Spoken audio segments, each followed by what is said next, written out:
Here we are, Here we are. Imaging USA. It's really nice to see you in 3D. I'm. It's nice to see you as well. Yeah, in 3D, I watch you all the time. I text with you all the time, but like seeing you in 3D, Yeah. it's a little weird. Conferences only. We live in a two-dimensional world now. That's how we communicate with people. And so Yeah. it's a little unnerving to see your head as round as it is. There's a backside to It's it. shockingly round. Yeah. We're here with Gary Hughes, and we're going to be talking a little bit about kind of three topics, I think. Okay. Number one is wedding photography. Cool. Because word on the street is you photographed one or two weddings in your Yeah, career. yeah. I can give you a little backstory on that, but we got to say the other two things first. Second thing, Imaging USA, conventions, conferences, Been to a few. why they're important, how they've changed your life. Mm-hmm. And then third, your switch to more of a headshot-based business. Oh, yeah. And We how call that it a came about. commercial portrait studio. I'm sorry. Yeah. I'm a wedding photographer. I'm learning. I'm learning too. Okay. So yeah. You want to talk about the wedding stuff? Yeah, let's go. Let's go wedding first. Do you feel like that weddings are often the genre that new photographers get into? Like, because it's just sort of there. It's when people think professional photographer, they think weddings, I feel like. I think so. Yeah. To some degree. A muggle. We call them muggles, those who are not photographers. So when muggles think about photographers, when you say you're a photographer, the next question is always, oh, do you shoot weddings? Right? Yeah. That's my experience, true. right? Yeah. So my parents had a wedding and portrait studio my entire life. For 35 years, they're retired now. And I have 3 siblings, and we all had to work in the family business. It was not an option. I was putting together proof books for weddings as a kid. I still can feel the soreness in the tips of my fingers from having to put together proof books when I was like 9. So that was the job. And when I got into photography, I didn't intend to do weddings, but it sort of went into that when I started my own business with my partner, Julie, also my wife. You say partner in Canada, right? Yeah. But she's my business partner and my life partner. It's partner squared. No, yes. So we did a lot of weddings, but my first wedding, I was 10 or 11 when I assisted my dad on a wedding. That was part of being in the family business. And so I would say that including working for my parents' business and my own studio, I have probably worked at or shot close to 1,000 weddings. Okay. Every weekend from the time I was 10 to the time I ran screaming to college away from wedding photography. So you have a perspective that I feel like maybe no one else has. Well, there are other kind of people who grew up in the industry. And I've found a few here over the years at Imaging USA where if you're a photographer's kid, I feel like if your parents have a job, like a notable profession, you're either going to do that or you're going to run screaming the opposite direction. And so those other kids, photographers' kids who are now adult photographers at these things, we all know each other. We have a handshake. But there's a certain understanding. It's like, yeah, I didn't get out either. You know, like I'm still in it. Yep. Yeah. So, but it's cool. I learned a lot. And that's how I really got plugged into PPA and Imaging USA, because my parents were members here. They attended this conference and stuff like that, even spoke at this conference. And it was sort of, and I was telling somebody this story the other day, it was when I picked up photography on my own, when I had gone and done a bunch of other things, I started shooting for fun, for pleasure. And my first camera, I got on a Black Friday sale. It was a Canon Digital Rebel, like with a screen that was like this big. So I've shot film. I've worked in a film studio, but professionally, I've never shot film. And so that was my first foray into it. And as soon as my mom found out that I was taking pictures, she immediately went on the PPA site. Actually, they may have not even been able to do this to the website at that time. She immediately called up PPA and paid for the first year of my PPA membership. And she called me and she's like, "You're a PPA member now." And that was the beginning. That's how it started. That's amazing.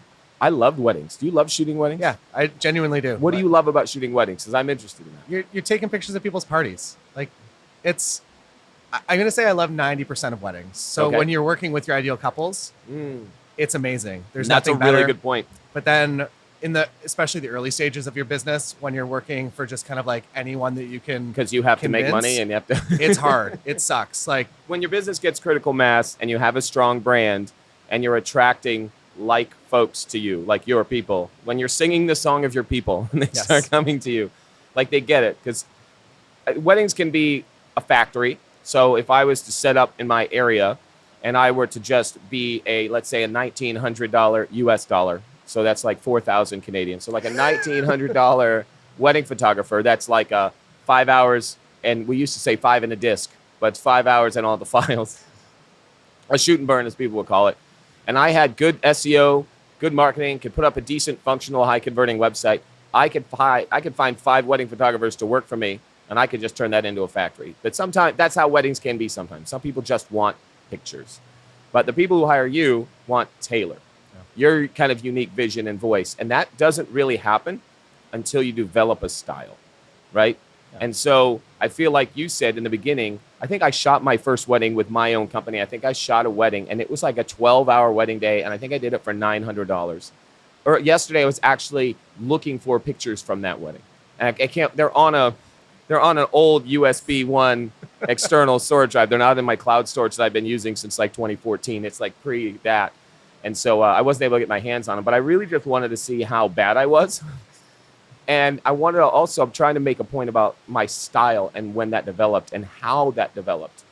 And I think that, especially now with AI editing, with so many people teaching and selling their presets and selling stuff, no offense, My presets, is that I spent a lot of my career trying to make my work look like someone else's. And it was when I sort of like stopped doing that. And I took a little piece from a lot of people. And there are a lot of people that do that for you. Maybe even somebody that took some of what I was doing at the time.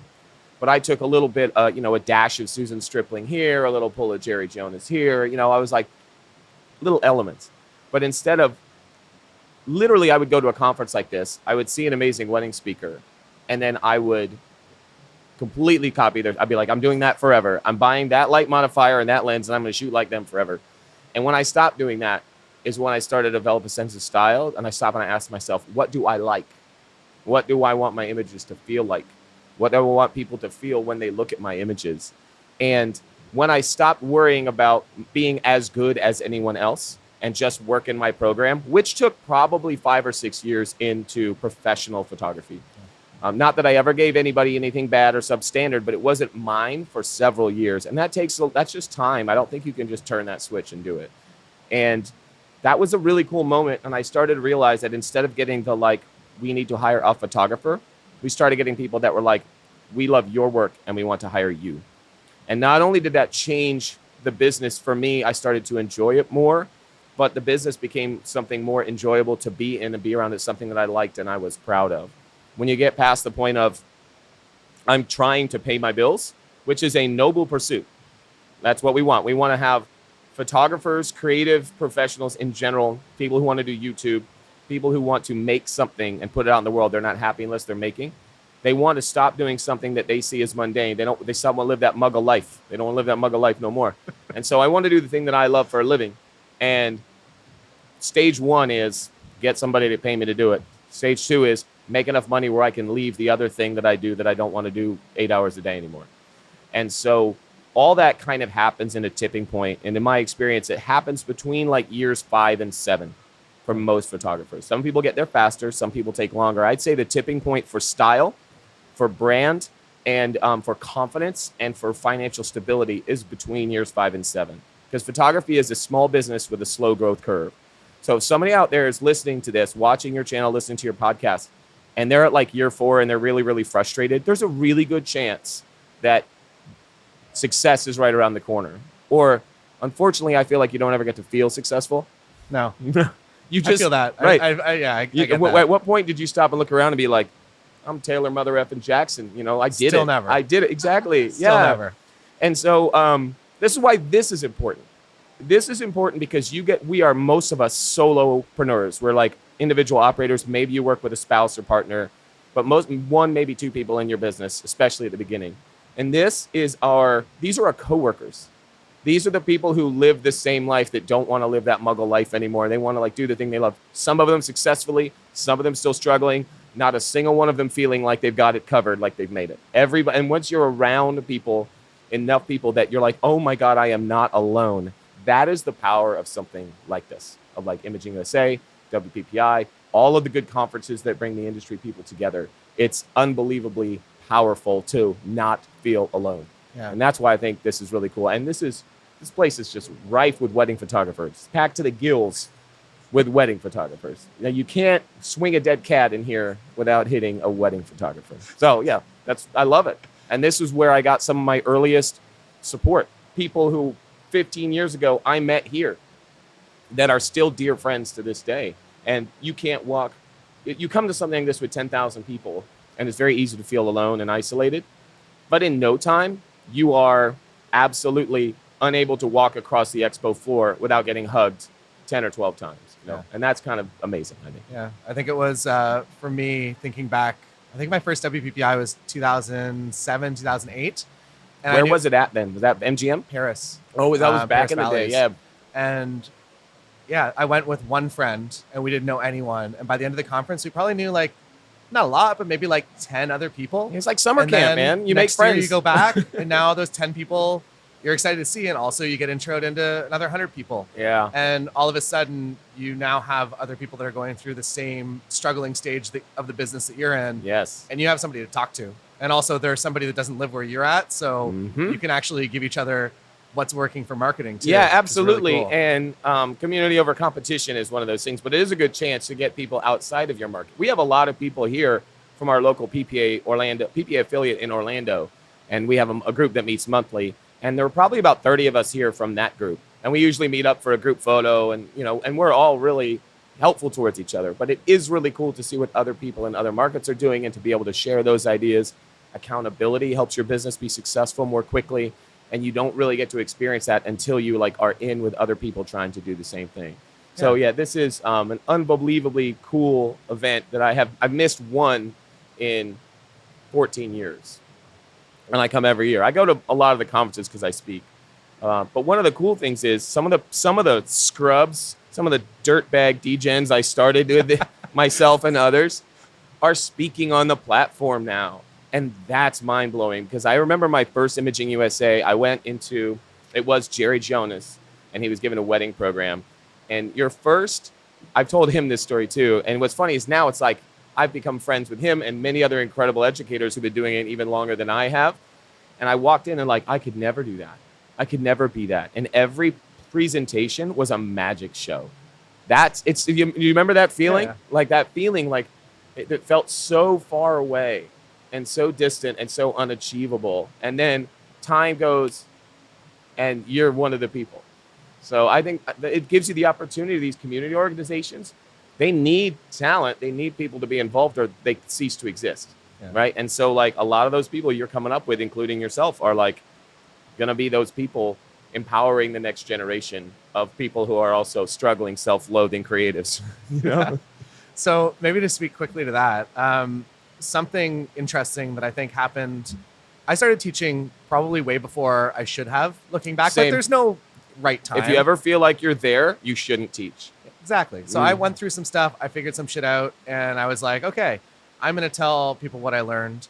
And by actually taking stock of that and writing it down, oh, man. I feel like I really doubled down the learning. How do you ride a bike? I don't know. Can you tell me? Can you explain to me how to ride a bike? No. Could you write it down? If you had to, gun to your That's a head. YouTube Sorry, video. in Canada, YouTube video. you don't have guns in Canada. Moose to your head. If I had a cocked moose loaded, pointed at your head.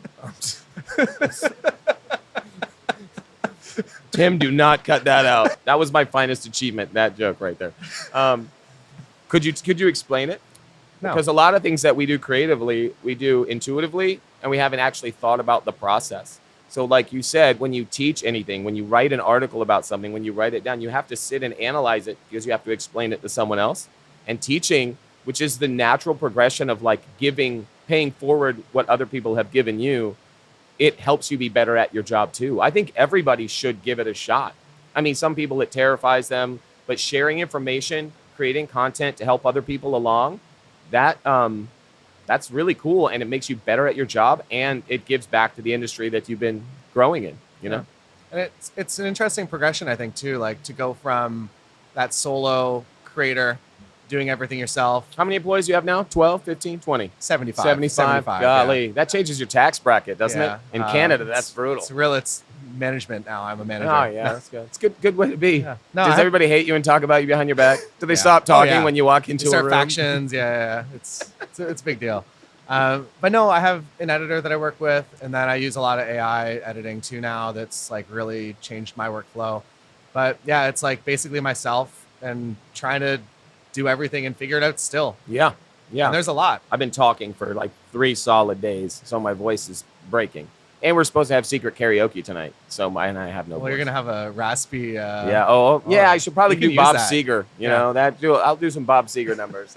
That'll be good. Don't try to do Cher, but try to do Bob Seger. So I have to put "Believe" by Cher in the drawer tonight. Yeah. About the AI stuff, I think it's really, really cool. One of my concerns is that part of the style that wedding photographers especially have, which involves editing many, many images over a long period of time. So part of that evolves from the process of like doing it wrong.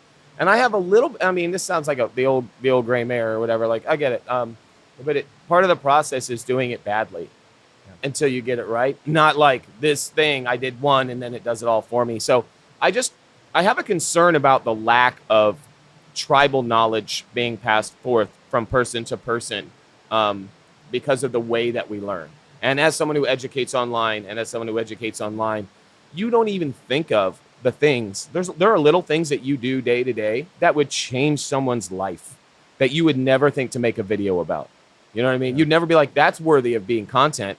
But someone would be like, oh my God, that one thing that Taylor said that like seemed so stupid, but it like putting my keys on a zipper thing on my belt saves me 13 seconds a day. I don't know.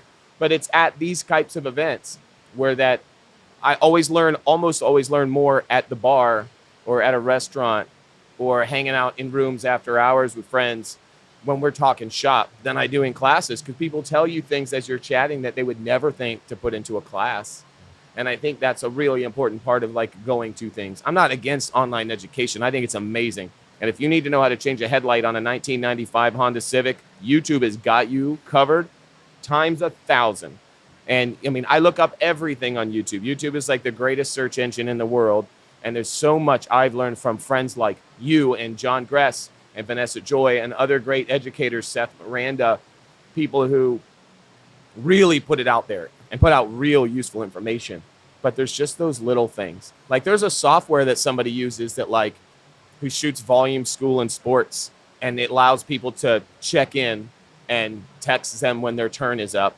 But it's actually made for a beauty salon, so no photographer would ever go looking for it. Like those kind of life hacks are those kinds of tribal knowledge traded live in person in places like this, and it's pretty fantastic. So there is a lot of technology to love and take advantage of with the AI stuff. I don't think any of that technology, any of those things, online education should be taken as that's enough. I think this is important, and it's not for everyone, but I don't think I'd be anywhere near where I am in my career if not for this place and these people. It's amazing. So you're doing weddings. Yeah, man. Are you doing anything else at that time, or are you primarily? Well, this is how the business took its turn, which was kind of think three, right? You talk about the business. It was a good segue. This is a good segue. You're good at this. I've done it like 3 times. Shit, so. man. This is good stuff. This is a real mic? This is legit. Yeah. Well, it depends on where you live, because I really hate it when where I'm going to backpedal and get up to it. I really hate it when photographers tell all their photographers what they should be charging and doing with their businesses, because they may not understand your market, right? So one of the things that in small towns, and I grew up in a small town, that you have to do is it's harder to specialize in a small town. If you live in a place with 6,000 people, you just cannot survive being just the headshot photographer or just the wedding photographer. You have to do a little bit of everything to make ends meet if you're going to do it professionally. The larger area you go in, the more specialists start to come out. So I grew up in a small town, and the only business I knew was full service. We do everything. And that's kind of how we started. I would do anything, take pictures of anything for money. And I found in our area, which is we're in Winter Park, just outside Orlando. So we're in a big metro area with a couple of million people. And the more we specialized, the more we started to look at our numbers, to look at our business and see what services and what areas of practice were the best return on investment, the more we started to specialize. And so I love weddings. I really love shooting weddings. I love the challenge. I love the people, mostly after the first few years. I really love the people. Yeah. Those first few weddings, woo, what a bunch of jerks. Truth is, I was just the wrong person for them and they for me, right? Yeah. But what we started to do is look at our numbers, look at our business, and see where the money was really coming from. And return on investment becomes more important when you start to have children. And I've got 4. And if I don't make a living doing this, if I don't make real money doing photography, I need to get rid of my studio, get rid of my gear, and go get a job where I can pay for them to go to college and where I can retire. And so that the level of seriousness, the older you get, and if your family grows, that's a level of seriousness that you have to really account for. Because photographers were like, I love to shoot. It's so amazing. I'm living that Oprah style best life. I'm living my dream. And then you're like, oh, by the way, I'm not making any money, and I'm very sad now because I'm 55 and I feel like I'm starting from scratch. And that is survivable. I'm not making fun. But I am making fun of the Oprah style best life thing. Like, we get so run screaming at, I want to be happy doing what I do for a living, that we forget that in order to retire, in order to be happy, you need money sometimes, like, because money buys things. Money isn't the object. It's a means to an end for me, for most people. We want to live a life. But the more comfort you have financially, the more you're able to do things, the more space you have around your head to think and to make plans and to vision your life instead of just flail. And so as we started to really look at our business, we started to make intentional changes to it based on what was bringing in money. But really the tipping point was when I found out I was going to be a dad. And my wife, we were standing in the bathroom. Do we have time for this whole story? We got time. This is a great story. We got time. So we were trying to have a kid for like 2 years. And I had taken up cycling because that's the only exercise I enjoy. I like riding my bike. And we were trying to have a kid. So I'd get up in the morning and I would ride. But when I ride, I can't go to the gym because I need to have a thing I'm doing. I have to go and go play soccer. I don't go run on a treadmill. Go ride a bike. I don't go run. You know what I mean? Yeah. Although in Canada, you probably have to exercise inside a lot, I imagine. Got some weather. Yeah, a little bit. I'm going to make anybody from Canada. I love Canada. I think it's really, really great that you guys have milk in bags. It's the coolest thing. Like, what a way to save plastic. So I get up in the morning and I have to give myself a destination. My cycling often revolved around running an errand. So my wife got up and she said, I need you to run an errand for me while you're out riding. And I said, sure, what? She goes, I need you to get a pregnancy test. And I'm like, I don't have like a Tour de France outfit. You know, it's like gym shorts, some sneakers. And I don't know what it was right around, I forget what time, but I hadn't worked in a couple of weeks. We'd taken some time off. My beard was like really fully grown in. My hair was a mess. I didn't take a shower and put lipstick on to go ride my bike. I just went and rode my bike. I looked like a hobo. I looked like someone who walks out of an alley and you lock the doors on your car when you see me. Like, that's what I looked, dangerous and insane. And so I went to ride my bike down to the local pharmacy, and I walked in, and I remembered that thinking as I walked in, it's like, I'm going to go buy a pregnancy test looking like this. So I walk up to the counter, and the cashier looks at me like, who would have sex with that? And what is this pregnancy test for? And I'm like, I really do clean up all right. I swear, you know? And so anyway, I rode back, took the pregnancy test, and obviously, spoiler alert, for the first time, she was pregnant. And when she came out of the bathroom holding that thing, the first thought was obviously like, oh shit, what are we going to do? The second thought that snapped into my brain that I did not see coming was, I got to get out of the wedding business. And that was a powerful moment for me. I had grown up, remember, in the wedding business. My parents were wedding photographers. Wedding photographers work 7 days a week. You get an inquiry at 9 o'clock at night on a Tuesday, you're going to answer that inquiry. You're not going to wait till business hours. You get a phone call on a Saturday. If you don't have a wedding, you're answering that call. You're meeting clients and consulting at night. The weddings are by their very nature on weekends in most cases. So like, it's a night and weekend gig. And I realized as much as I love and admire my parents and was so inspired by them making a life for us with their creativity and having a solid business to do that, I realized that I was going to make a different choice because I didn't want to be gone.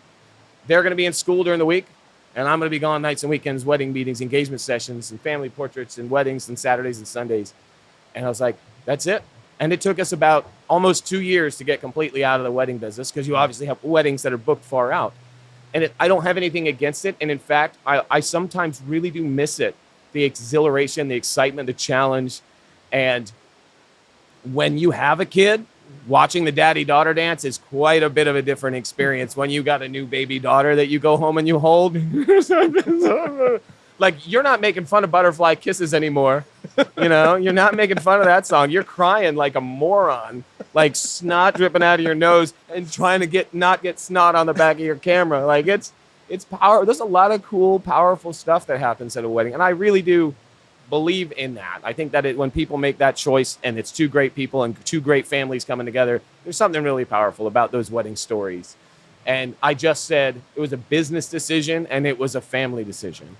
And so around about that time, we were looking at the books, and we were spending about 75% of our marketing time and money on bringing in portraits and weddings. And it was about 40% of the business, I think. I probably told this story before on a podcast, so they'll be like, that's not what you said to Jed Toffer or whatever. But it's roughly, the point is the same.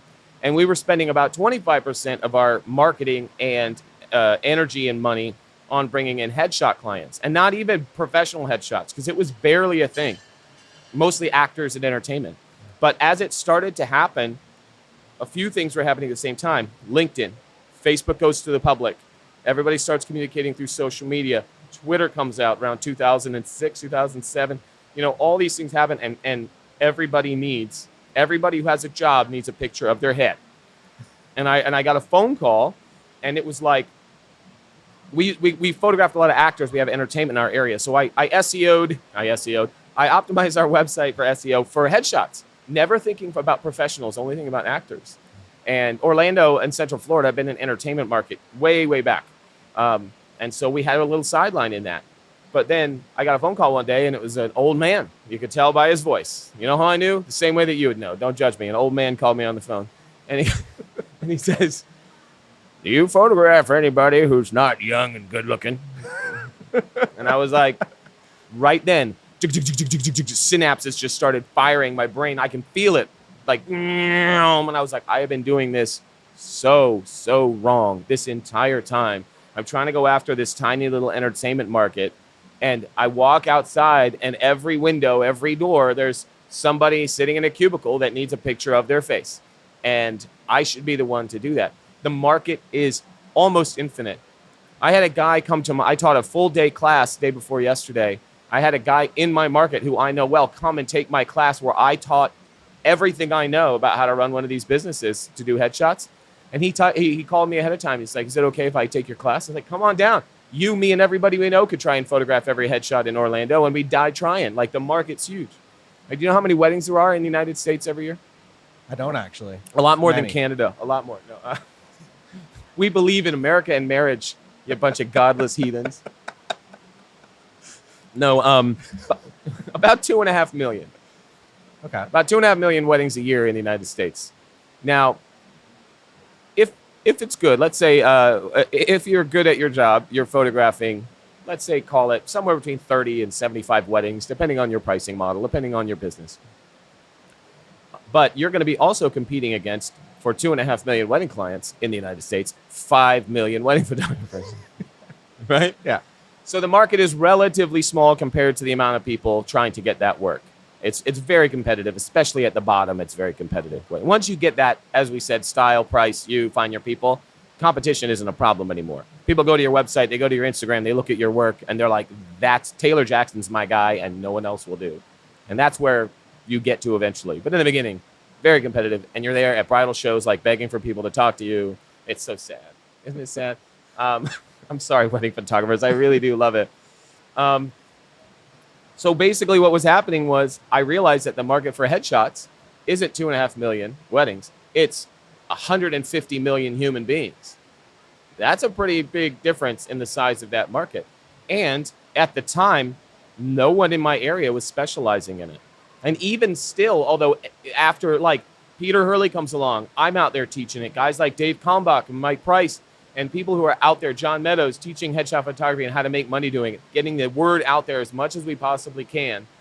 They're still underserved. Headshots are still underserved and served poorly in many cases. Like, everybody thinks they can do it. They think that it's easy. And, well, even though a well-trained chimpanzee could probably pull off a decent headshot, the market's huge, and there's not enough photographers specializing in it to serve everybody who needs to be served.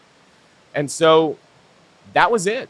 Having that phone call, all these things, these coming together at once to happen to make headshots an actual specializable Yeah. genre.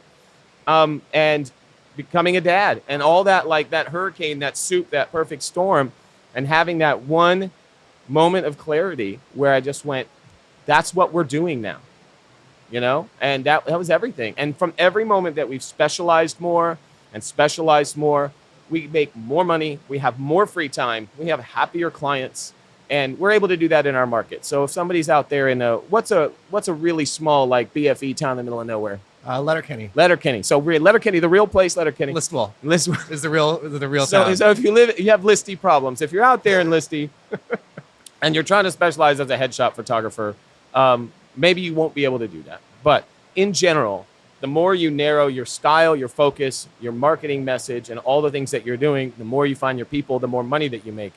And I had to start that over in professional headshots because it's a completely different market, a completely different way of communicating. Like, you sell because and as funny and lighthearted as most of your stuff is, you actually have such a sweetness in your style. There's such like a sweetness to you as a person and to what you film and to what you shoot. And there's a little bit of like wistfulness and a little bit of memory in there. There's this beautiful little style that makes up what Taylor Jackson does. And it's instant. You smell like it. I can see it from your work. And those people they love you immediately. And I had a style like that. My style was like big impact images. We called it epic wedding photography. And our thing was, we're going to get those double truck 2-page album spread images, and you're just going to get a buttload of those because that's our thing. So we attracted people who wanted those epic, huge photos, at least as much as you could do that at golf clubs in Orlando. But we had some. And anyway, once we started over, I had to learn how to recommunicate. Because I knew what my message was as a wedding photographer. I didn't really know how to message when talking to companies and people who are doing business or hiring you and only operating during business hours. And that became critical, is to re-message when we made a change, when we made that pivot. And I think that the thing took me the longest to figure out was my corporate and business clients don't give a crap about how anybody feels about anything. There's no feeling. You're not selling emotion. You're selling efficiency, and quality, with efficiency being slightly more important than quality to almost every single client of mine. It's got to be quick. It's got to be easy. It's got to be the least pain in the ass possible.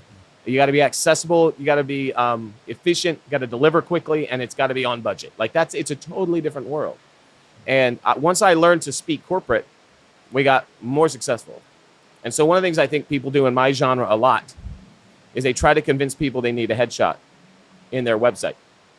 And I'm like, if somebody's on your website looking for a headshot photographer, you don't need to tell them they need a headshot photographer. That's kind of you're wasting the above the fold part of your website. Why would you need to convince them they need you, that your company is going to provide them with what they need in the way they need it in their budget. Why are you the best solution? It's about solutions to problems. And that was the biggest shift. And now we're totally there. I haven't shot a wedding in 6 years, almost 7. That's not true. I did one secret wedding that I made them promise not to tell anybody about or tag me on social media. Because if anybody saw that I did a wedding, it would be, and it was a very dear friend of mine, and his daughter was getting married, and he begged, and he's done so much for me that I did it. But I didn't post any images. I didn't do any BTS. Didn't post anything on social media. I did a secret wedding. It's like one of those cool hipster bands in Brooklyn that just pops up in a club and plays a show at like a Shoney's. You know, that's what I did. I just showed up at Shoney's. What's up, Shoney's? Like that was my thing. But it's been great, and I do miss weddings, and I love wedding photographers. But I have a message for them. It's very important. Wedding photography is the worst ROI in the photography business. You bid the most time and the most money putting a wedding together. Even if you're making $5,000, you're probably still too cheap. I'll make $5,000 before lunch on a Tuesday, and when I walk off the job, the images are edited and delivered to the client. You have to put up with these people for 18 months sometimes. So you really got to charge appropriately in order to be successful and happy and to value yourself.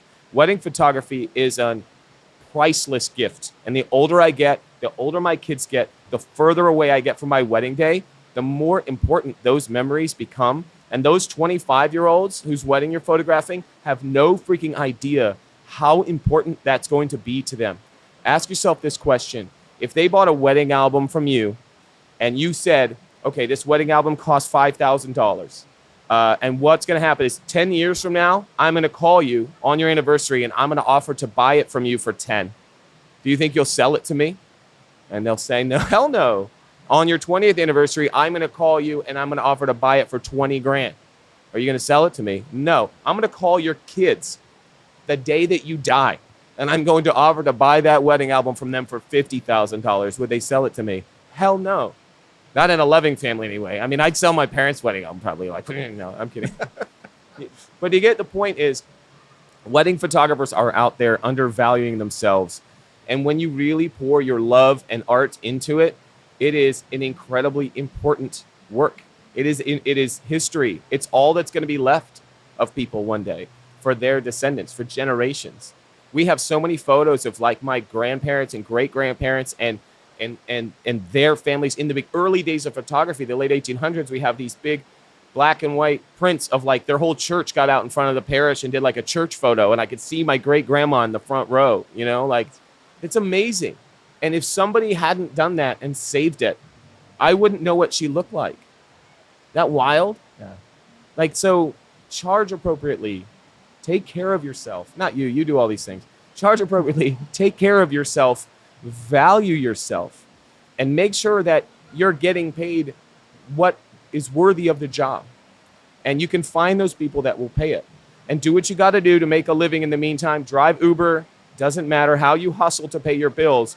But while you hustle to pay your bills, build something sustainable instead of survivable. Sorry you didn't get to talk.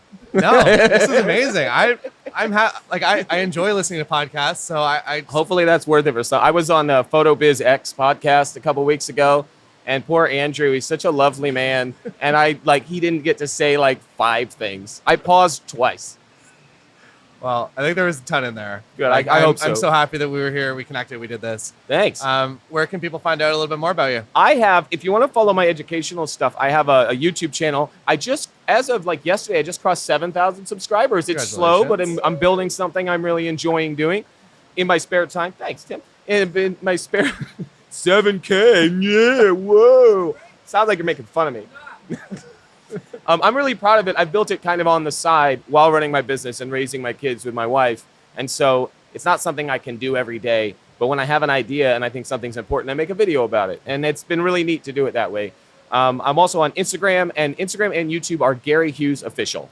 Awesome. Because I'm officially Gary Hughes, I guess. It sounds like you're like putting on your big boy pants when it ends with official. Like other people are out there trying to imitate me. Like they're not. Who would? Someone else just got the name first. Yeah, there's a guy. Gary Hughes is actually a fantasy metal artist from England, and he writes about like Camelot and King Arthur and stuff. And he's very popular. He's been around for decades. And I think the album, the seminal work of Gary Hughes is The Once and Future King is the name of the album. So the whole thing's about King Arthur, and it's shreds. It's actually pretty great. So he has GaryHughes.com. He has Gary Hughes on social media, except for Twitter. I got it first. I was one of the very early adopters of Twitter, and I have 500 whole followers because I just never use it. Yeah. So if you want to find me on Twitter, occasionally I chest out one-liners, and if my sister likes it, I'm pretty pleased that I start using that joke in person. Yeah. But Gary Hughes Official on YouTube and on Instagram. And if you go to my website, it's Hughes, my last name, Fioretti, my wife's last name.com. Or if you get anywhere near it, typing that into Google, you will find me. There's a link for an education page where it's got my gear list. It's got my latest YouTube videos that are up and all kinds of other stuff in there. I don't have like a subscription service or anything. People ask me questions. I just direct them to that page because that's where all that stuff dies. So there Amazing. It goes. All right. Well, thanks so much, dude. Thanks. Enjoy. Tyler, was it? Steve. Steve. Actually, yes. Steve Jackson. Thanks for having me, Steve.